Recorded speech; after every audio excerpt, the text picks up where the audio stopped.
If you're a fan of this program, please consider supporting Cryptid Crate, the first and only monthly box subscription service for fans of cryptozoology. Visit cryptidcrate.com for more information and use coupon code MONSTERS88 for 10% off your first box.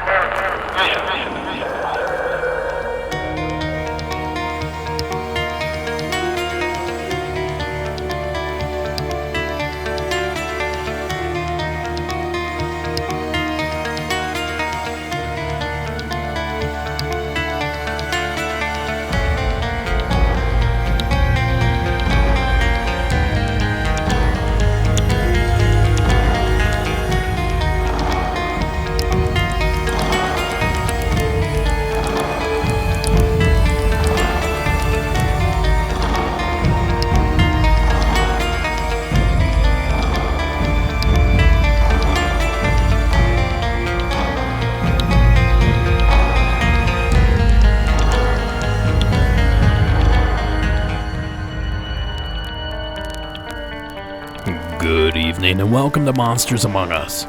I'm your guide, Derek Hayes. It is pouring down rain outside. It's almost like it's going to snow or sleet or hail or do something strange. Something strange for mid-May, at least.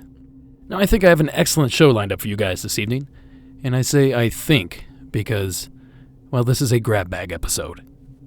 This week has been absolutely insane for me. Just yesterday, I shot a couple episodes of Paranormal Caught on Camera for Season 2. The day before that, I spent the entire day prepping for that shoot. And the day before that was spent publishing the Patreon episode, Paranormal News, of April. So I'm hoping this goes smoothly. Unfortunately, this week, this is how it's going to have to be. Now, for those that aren't familiar with a quote-unquote grab bag episode, essentially what it is I don't have enough time to actually prep the show. So what I'm going to do is go to my library and randomly select different stories based on the simple 1 or 2 word header. So I know who called, from where, and generally what the call is about. And that's about all the information that I have. So I'm going to do my best to try to still sprinkle in some paranormal facts here and there, some information here and there, while enjoying these excellent calls. So what do you say we stop yammering and start playing? Our first call of the evening comes to us from my state of California. The following is John's call. Hey, Derek. My name is John. I currently live in the Palm Springs area of California. It's a UFO story. Happened to me back in 2006 in Fort Mojave, Arizona. I was actually out there visiting family. And this was it was night, probably about 9 or 10 or so. This was kind of a while back. I don't know the exact time. But anyway, I was standing in the driveway, and to be completely honest, I was smoking a little bit of marijuana. And I was by myself, and so I'm just kind of hanging out there, and I just got the urge to kind of look behind me. And I looked behind me towards the sky, and above the neighbor's house, I'd say, it's a single-story home, but it was probably no more higher than maybe if the house was 3 stories above the homes. And it looked pretty big. It was very dark, but it had I would say a pulsing, somewhat orangish light on the side facing away from me. And when the light would pulse, I could see more of the shape, and it looked maybe to be maybe the size of a blimp, plane, but it was rectangular shaped, and it was dead quiet. And I didn't notice anybody else out, on the street or anything, but I watched it for maybe about 2 minutes. It was going very slow, heading towards the Laughlin area. Again, I didn't see anybody else out there, but I did go inside, and I grabbed my cousin, and I had him, come outside with me to show him what I was seeing. By the time I got him out there, it was kind of a little bit of a distance off, so he was able to see, the flashing light, but he wasn't able to see the details like I saw. I didn't see much, but it was like a solid black, almost rectangular, but without pointed edges, more rounded, so I'd say maybe ovalish, but it was definitely pretty big, and it was very silent. Yeah, so that's it for that one, but there's a few more events I've had happen in my life that are pretty strange, so I'll be giving a call back. Hopefully you can use this. I really enjoy your show very much. Been a long-time listener, first-time caller, though, so hope I can make more calls in the future. Thanks, Derek. Thank you, John. I got excited there at first. You mentioned Palm Springs. It's about an hour away from here. I thought maybe I was going to get to do some field research or something. I can tell you, just as anyone that's interested in ufology or the paranormal itself, Arizona, New Mexico, that area is quite the hotbed for activity. I mean, you think of the Roswell crash or the Aztec crash, or even the Phoenix Lights. There's a ton of examples to pull from, so the fact that John saw something strange in that region certainly isn't a surprise to me. Thank you again, John, for taking the time to share your call. Our next story of the evening takes us to the coasts of Florida. The following is Adam's submission. Hello, this is Adam. I live in Florida. I have a story about I do house renovations, and I was doing a renovation on my sister's mom's house, and she lived there for about 15, 20 years, and this was about 4 years ago. I was stuccoing the outside of her house. Her husband that she married after her and my dad got divorced, she got remarried anyway. He had passed away about 10 years ago. She's been living by herself in this house for about 10 years. I walked into that house to redo all this stucco. I'd walk through the house, get to the backyard. As soon as I walked into that house, it's heavy. But it wasn't negative or anything. I could walk in and feel the presence of her past husband. And I would talk to him like he was there. I'd tell him what I was doing for the day. I mean, literally, I just act like he was there, ask questions. Anyway, I'm finishing the job probably a week later. My sister's in the house. There was roofers there at the time fixing a patch on the roof, and I was cleaning up in the corner of the yard, probably 100 feet from where the door would be. Now, the roofers had left their ladder leaning against the house, so you could go up onto the roof. They had left for the day. Now, it was a nice, clean, clear day, so they didn't leave early. It was probably 4. And my back was turned to the ladder, and I heard steps going up the ladder. Now, mind you, there's no wind. This wasn't anything smacking the ladder. Before I looked around. I'm like, there's no wind, and it sounds like someone's going up the ladder. So I turned, I looked. There's no one there. I looked up on the roof. There's no one there. I was like, it must have been him, checking the work. And 2 minutes later, my sister comes out the house, and she asked me, what are you doing walking around on the roof?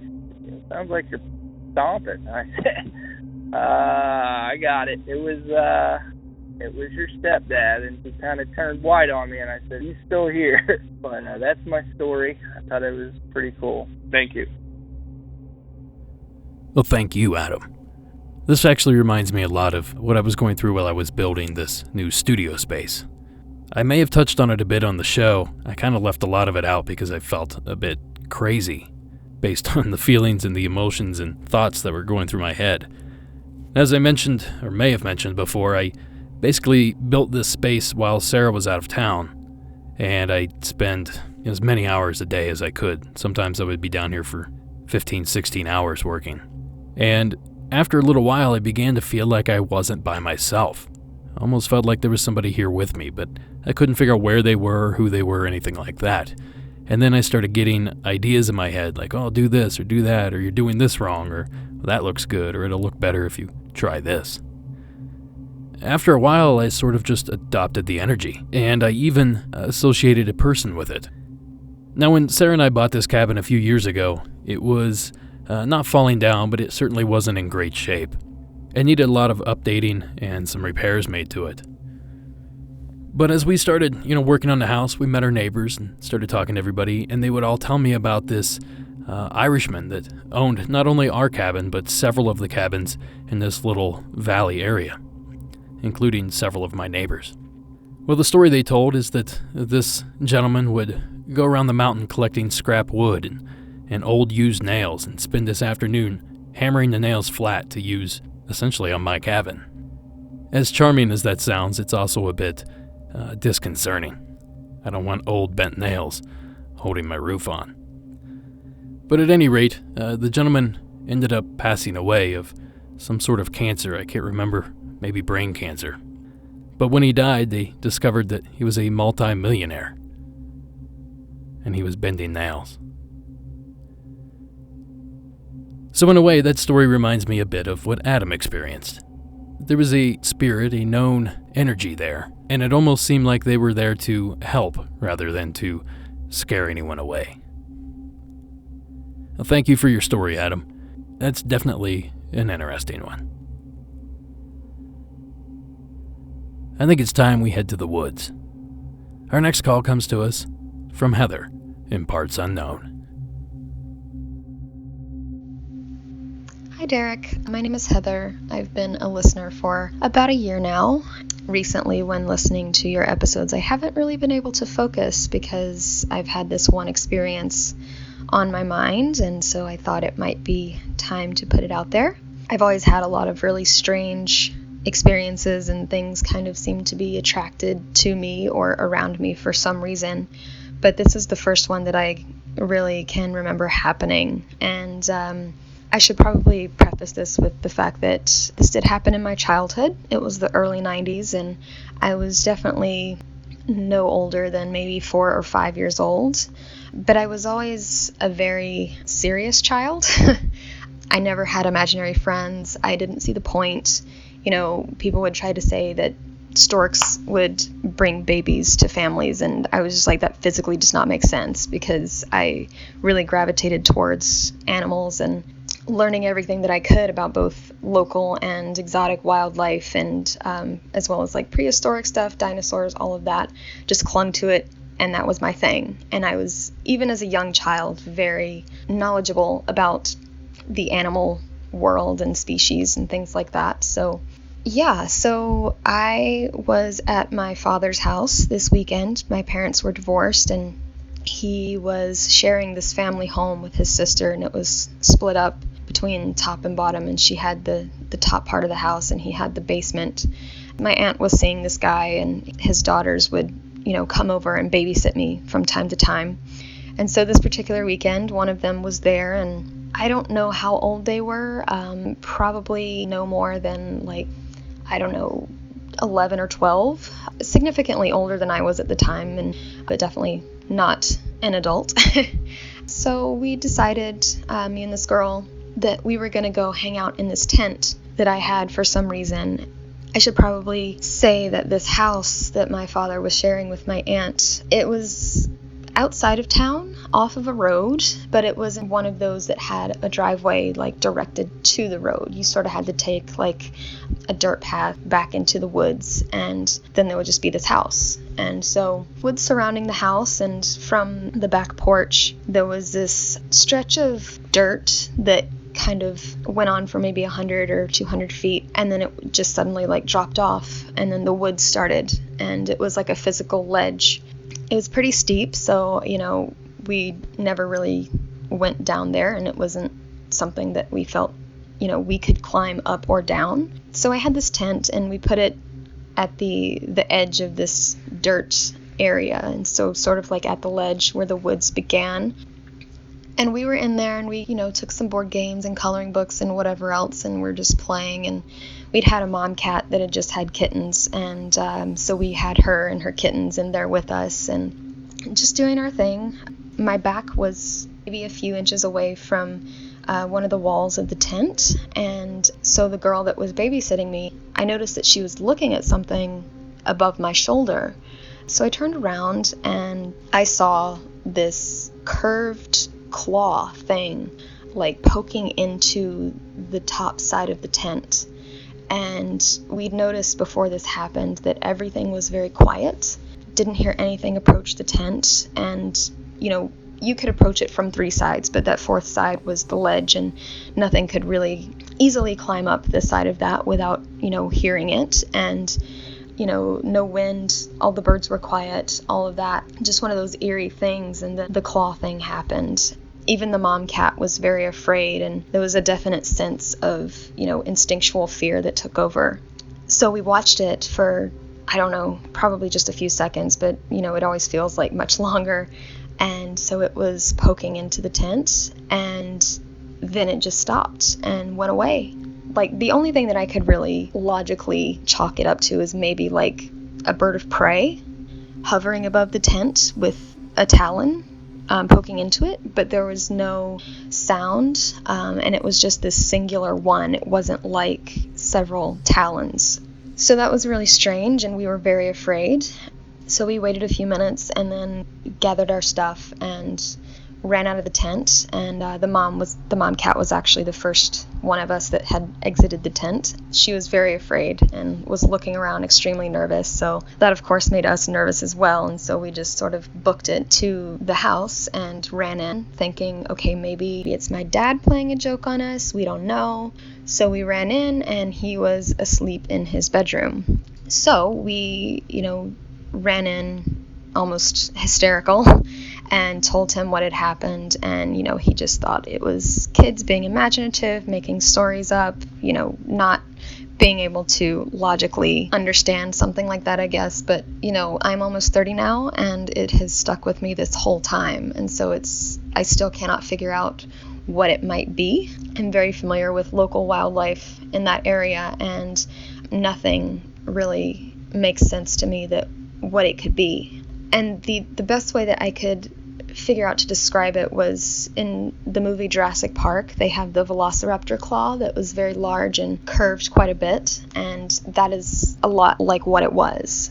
And that's how I described it at the time to my parents, and no one has ever believed me except for this other girl that was babysitting me, and unfortunately I don't have her contact information any longer, so I can't get to her and regroup. But it's just been something that's stuck with me my entire life and been extremely strange and pretty terrifying. So yeah, I wanted to put it out there because it seems like it might be some sort of cryptid something.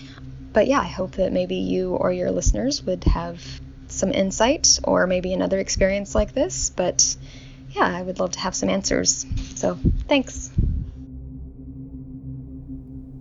Thank you, Heather. I almost wonder if perhaps a branch just happened to be touching the tent just perfectly to make it look like a claw was poking through. Now, of course, I was not there, so I certainly cannot say definitively that, this was a branch. Most likely it wasn't if the both of you were freaked out by it.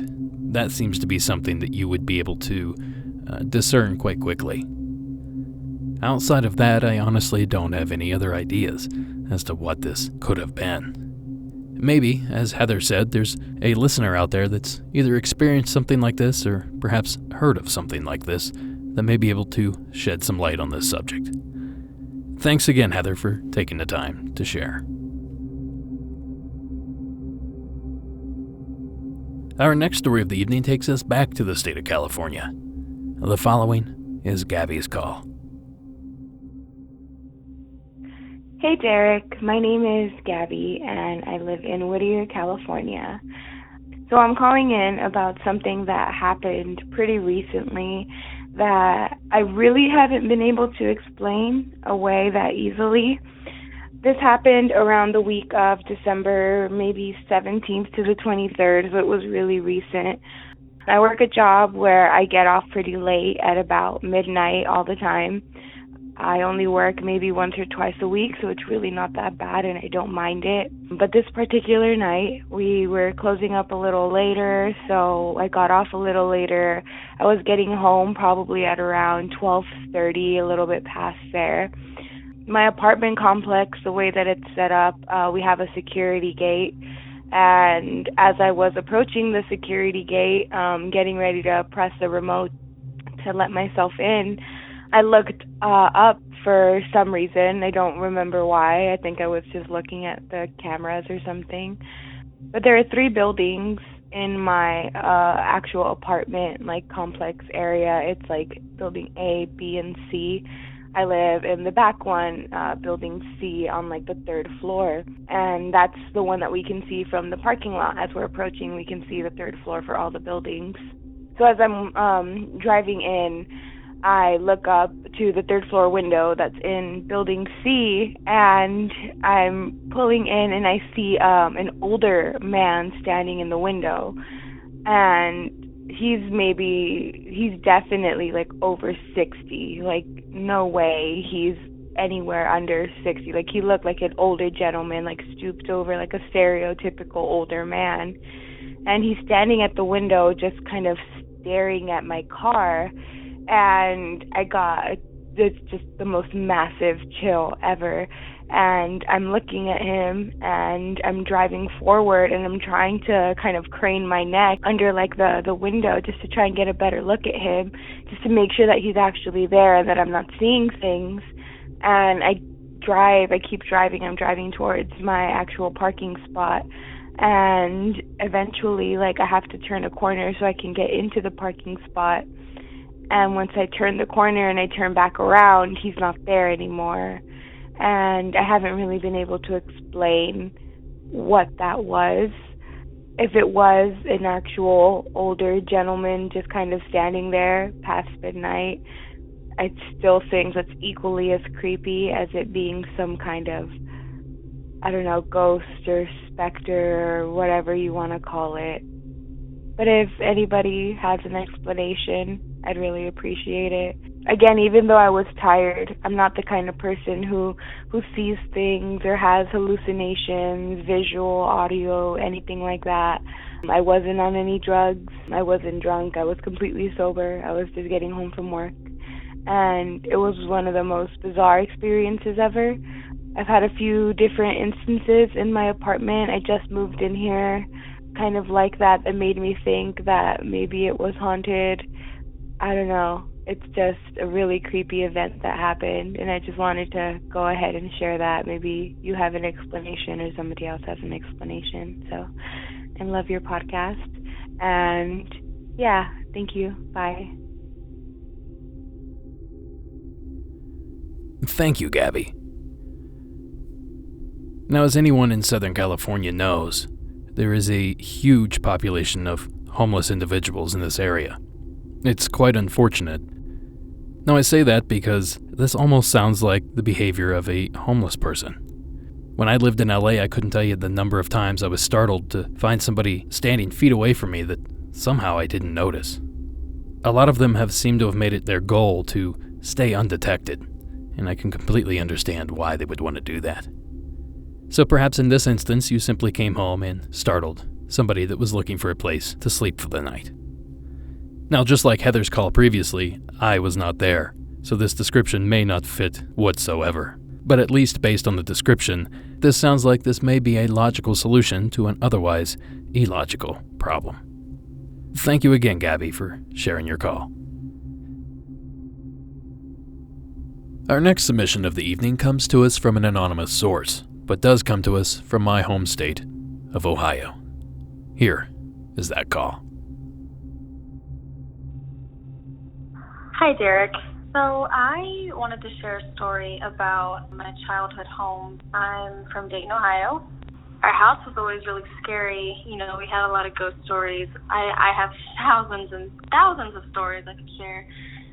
But the one story that I have to share today happened when I was in the 7th grade, and I was sick, so I stayed home from school one day, and my mom, she was a stay-at-home mom at the time, so she was there with me, and we were really close, so we would just, play a bunch of 60s and 70s music and dance around the house and make food, and, it was always a good time. And I had a big boombox in my bedroom, and we loved the Mamas and the Papas. So I had this CD, like a greatest hits CD of Mamas and the Papas, and I had put the CD in, playing music. And I had to note also that there was a lot of really, scary, bad things going on in this time, mostly in my bedroom. So at the time I was lighting those like white religious candles, you can buy from, like a head shop or whatever to keep burning at all times, to kind of keep bad things at bay. So I had one of those, burning. And we're at the other end of the house. I think we were going through photos, actually. And California Dreamin' by Mamas and Papas is playing so loud through the house. And all of a sudden it just stops playing. And I thought, oh, no big deal. It's a boombox. Maybe it just stopped. So I get up and I walk, through the house. It's a large ranch, and there's just a really weird feeling at the other end of the house. It stopped me dead in my tracks.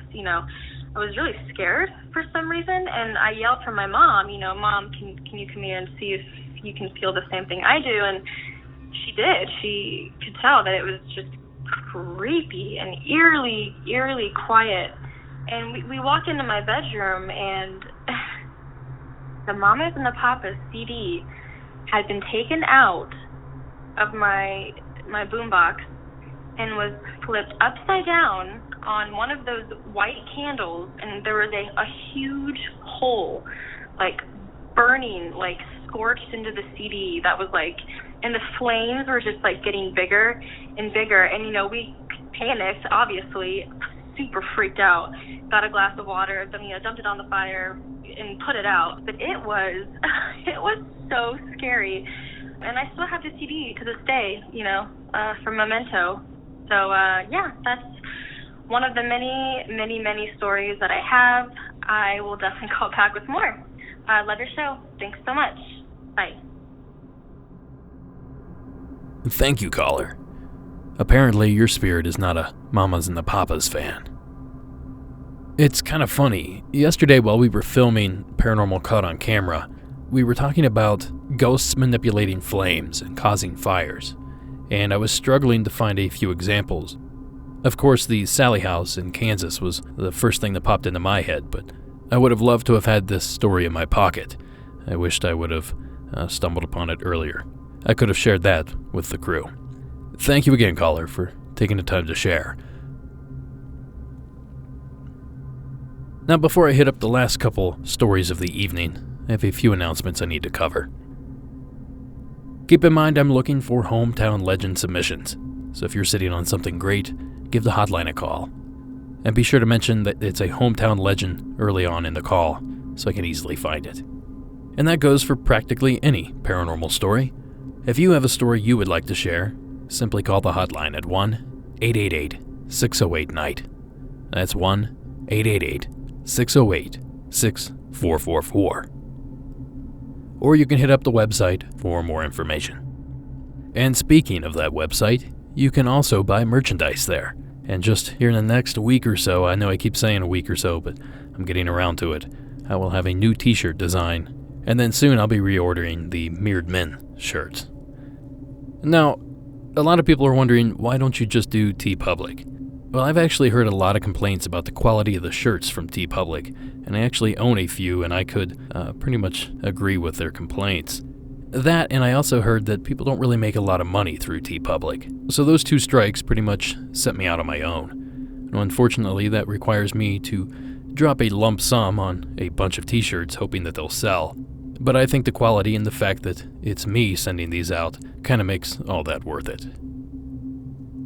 So if it's a submission you're trying to do, a t-shirt or sticker you're trying to buy, or perhaps a donation you're trying to make, the website is monstersamonguspodcast.com. And the last bit of information I need to cover is, of course, Patreon. If you love the show and you'd like to get more, or if you love the show and you'd simply like to support it, visit patreon.com/Monsters Among Us Podcast, or simply search Monsters Among Us Podcast from patreon.com. There you will find our additional content. Each month, for a $4 monthly pledge, you will receive 2 additional shows per month. A paranormal news segment where I cover the news from the previous month, and another which is a deep dive on a past story shared on the regular show. So if that's something that interests you, again, head over to patreon.com and search for Monsters Among Us. Alright folks, here we go. Back to the programming. And to kick things off, we're going to get a bit squatchy. The following is from Foy in Georgia. Hello, Derek. This is Foy, F-O-Y. I wanted to call about something that happened to my wife and I. We live in the extreme North Georgia mountains in the southern Appalachians, and our form of recreation is hiking. We've hiked all over these mountains for the last 15 years. In 2009, in clear weather, in an area, I won't pinpoint it, but it's near the Appalachian Trail, It's an off trail, a feeder trail to the Appalachian. We were stopped by a little creek, kind of playing around like we do, and we heard something I've never heard in these mountains before or since, and it basically sounded as though an angry chimpanzee, large chimpanzee, was yelling at us, and then grunting and growling. Hooting, grunting, growling, coming from the ridge above us from where the little stream was coming down. And it bothered us enough because it was summertime, and it was a clear day, and there's always bird song. But that sound, that scream, shut everything up. I've experienced black bear and all sorts of animals in these woods in the past 15 years, but I have never experienced anything like this. We did not stick around after. We heard the sound and thought it prudent to move ourselves on down the trail and to vacate the area. And after about a half a mile, bird sound and regular forest sounds returned. It disturbed us enough that we moved on. And while, like I said, I've spent time as a teacher in an outdoor therapeutic program. So part of my work, and right now my work, involves at-risk kids and getting them into the woods in these mountains. So hiking is part of my work and my recreation. I know these mountains pretty well, and I've never ever heard anything like that before or since. Now, recently, within the past month, there have been 2 sightings of a large, hairy humanoid creature crossing the road in that very area, which is, once again, northeastern Georgia and the southern Appalachian. One was a daylight sighting, and one was a sighting by a retired couple on the way home in the late evening, early morning hours, 12:30. Both witnesses claim, the couple and the witness from the daylight sighting claim, the animal went up a 10 to 12 foot embankment very quickly and had crossed the road in less than 3 strides. We're talking about a 2-lane mountain road. But I did want to emphasize, this was an ape that we heard. This was nothing but an ape. This was on a weekday. We were about 3 miles into this trail, which is not a really well-known trail at all. It's definitely not traveled much on the weekdays. But it's something I could not explain and still can't explain. I've thought of, someone perhaps messing with us, or that we've gotten too close to a meth cooker or something, but there's no way that a human being could have made the sounds we heard. The range was too high, it was too loud and too intense. You could almost feel the growls and the hoots and the screams in your chest. Anyway, that's my story. That's another experience that I've had up in these mountains. I hope you have a good day and keep up the good work. We really enjoy your podcast. Thank you. Thank you, Foy. Now, anyone who's listened to more than a handful of episodes of Monsters Among Us knows that we've tackled the mystery scream sound more than once. It certainly seems like there's something out there making a racket, yet nobody can really pinpoint what it is.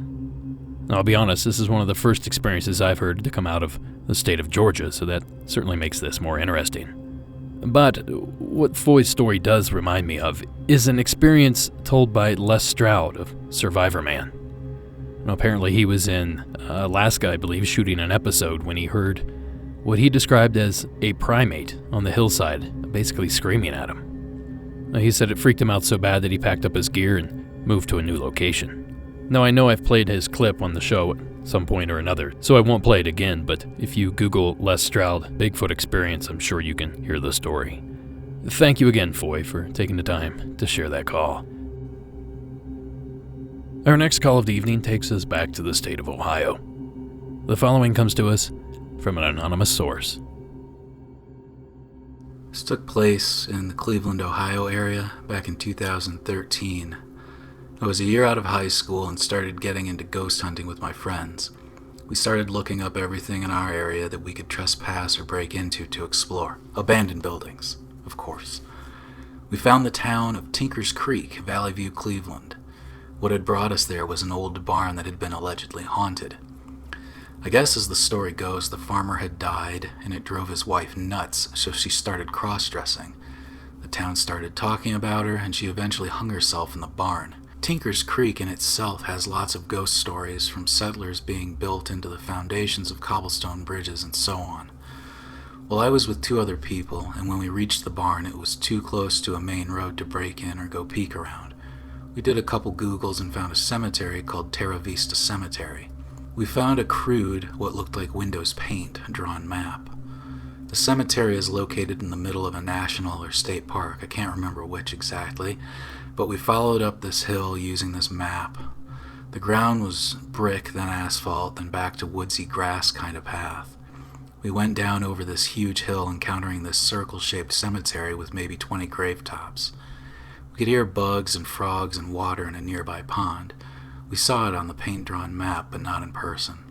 We go into the cemetery, which is down this big hill we were on, and we hang out there for a while, walk around, check out the gravestones. All were extremely old. One of my buddies starts talking, asking for spirits to come forward. I'm recording on my old iPhone 5, lights out and just using moonlight. I was wearing a long-sleeve shirt, and the first thing I started noticing was that it felt like bugs were under the shirt, or as if someone was lightly touching the hairs on your arm. So now we're there a while. It feels spooky enough. Now, half the cemetery was thick brush like weeds, overgrown kind of deal. The other half was just regular wooded area.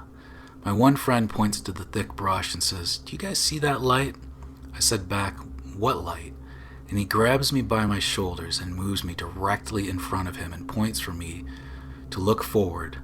And there I saw 2 what I would describe yellow and blue eyes staring right at me. It nearly knocked the wind out of me, and I felt like my blood ran cold. We watched this thing in silence in the dark for what felt like forever. Again, we had no lights on, so we couldn't explain the eye shine effect. I thought it could have been deer or some other animal, possibly a bear, but my friends debunked those theories. As we watched this thing, we could see it blink and even look down at the ground, then back up at us. Eventually, one of my friends had enough, and he decided we were going to start walking to it. He took 1 step forward, and the eyes looked like they closed shut and were just gone. That thick of brush those eyes were in, you could hear even a bird on branches. There's no way we wouldn't hear the animal leave, but we were in silence. I think we were all in shock, so we decided to fast-pace, hold hands walk back to the car, where I played back the video since I had been recording. We didn't catch the eyes on camera, but we did see human-like shadow or silhouette. Turns out the history of Terra Vista is that it used to be old Ottawa tribe land, and they were leaving because it was bad land and warned settlers not to take up there. A lot of people have had demonic experiences, so they claim, being scratched, followed home, burned. We to this day have no idea, but my best idea would be a Wendigo, perhaps? Thank you, caller, for sharing that story. And I should point out that story was read by our own Warren Pond Abbott. Now, our submitter mentions that the creature that he encountered, he believes to be a Wendigo, or Wendigo. Now, of course, this is a type of a woodland spirit, I suppose. Some people see it more of a flesh and blood creature, and some other people see it more of a possession type deal. Either way, the legend stems from the northern parts of the U.S. and southern parts of Canada. The Iroquois tribe, I believe, were the first to start the tradition. But at any rate, it's essentially either a beast or a possession that causes people to become ravenous and insatiable and end up cannibalizing everyone around them.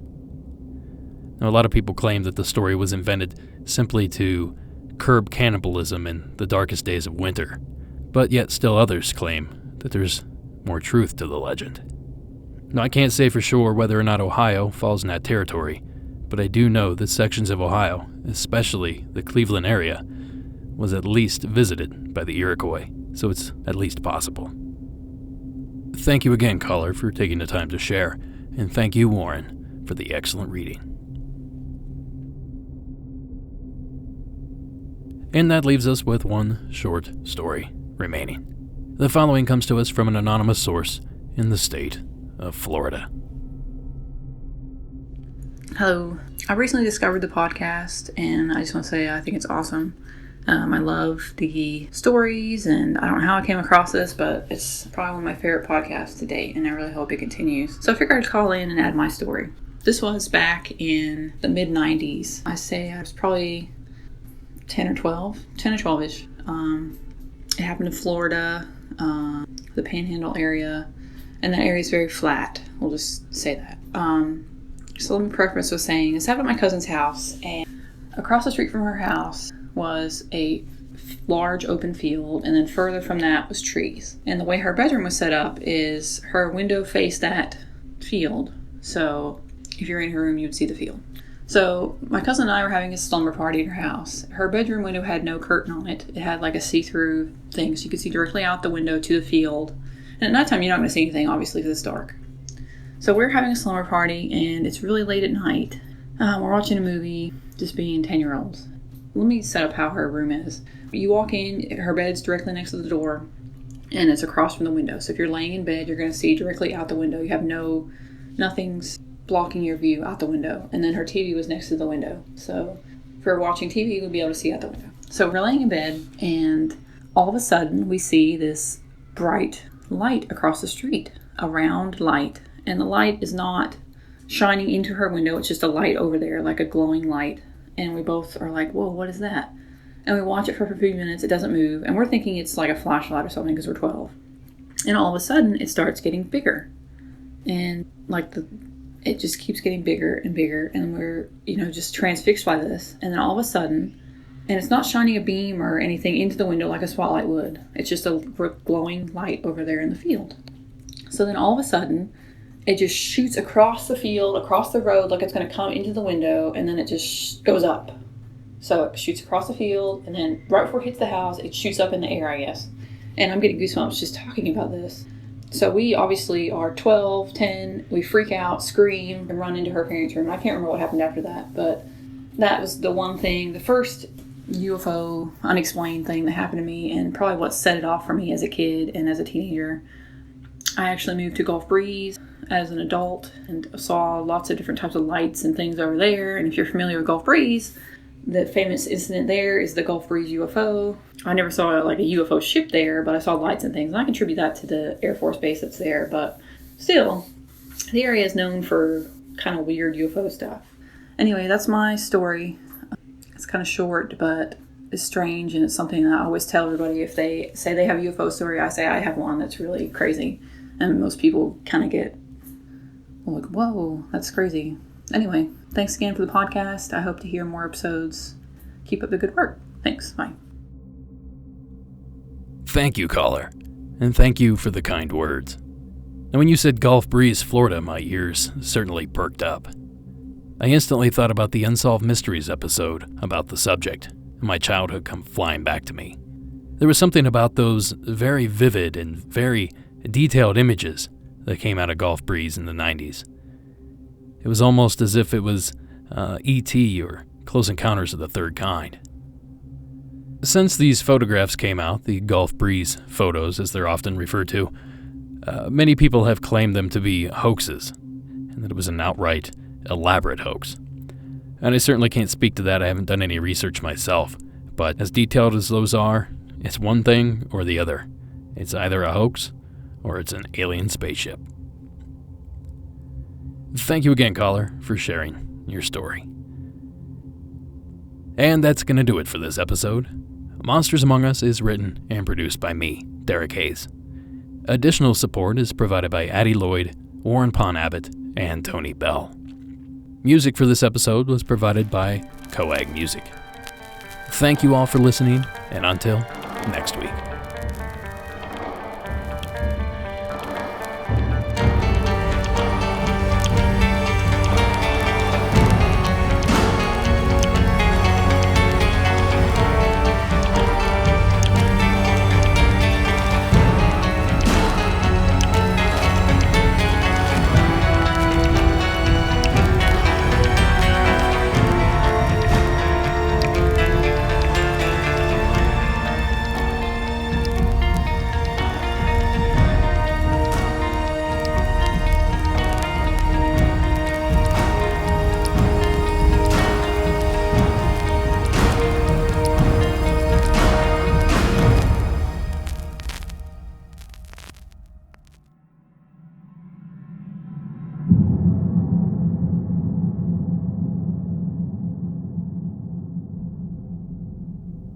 good you stuck around to the end of the program.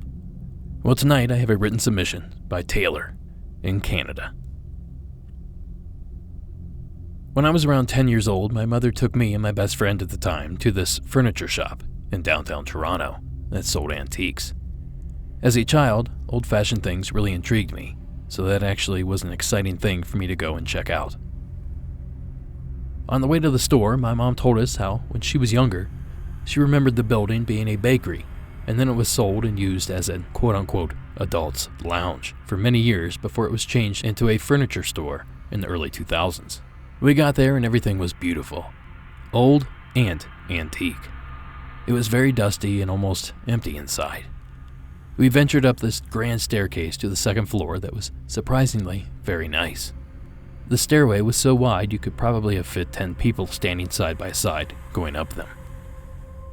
Once we were on the second floor, it was a different feeling than being downstairs.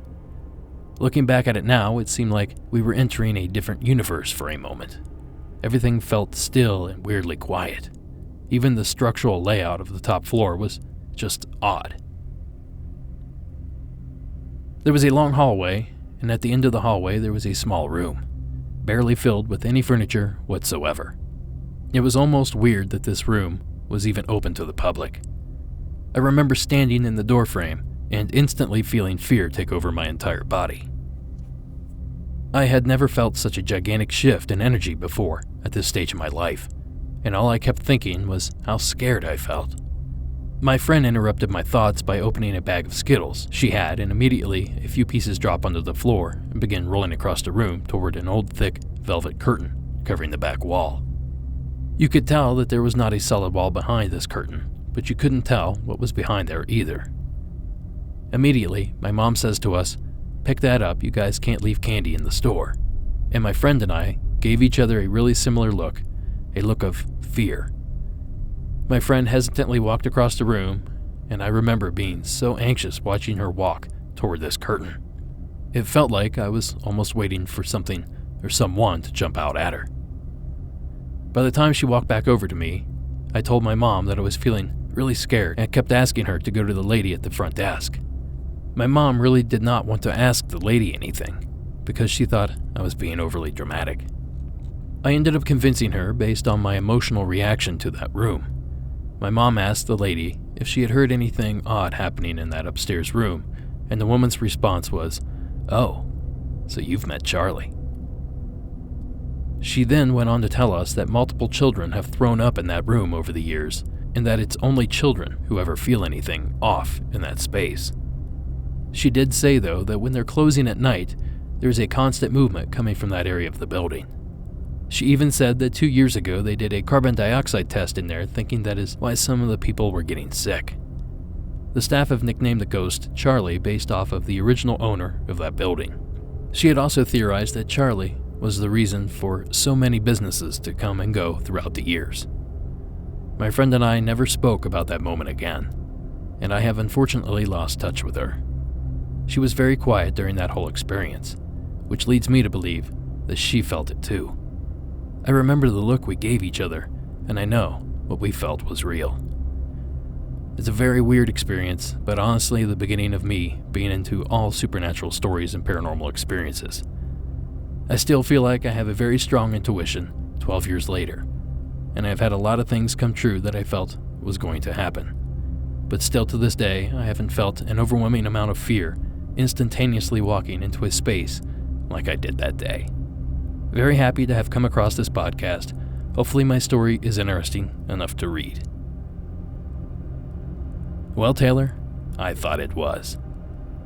Your description of this building reminded me of an antique shop that is in my hometown, a place that I often visit when I go back, simply because they have great prices.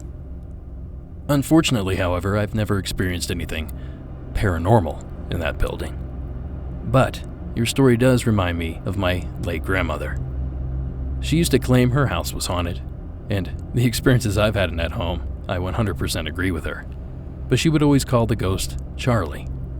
And I always asked her why she came up with that name or how she came up with it, and she would insist she had no idea. Just felt right, she said. So from one Charlie to another, Sounds pretty creepy.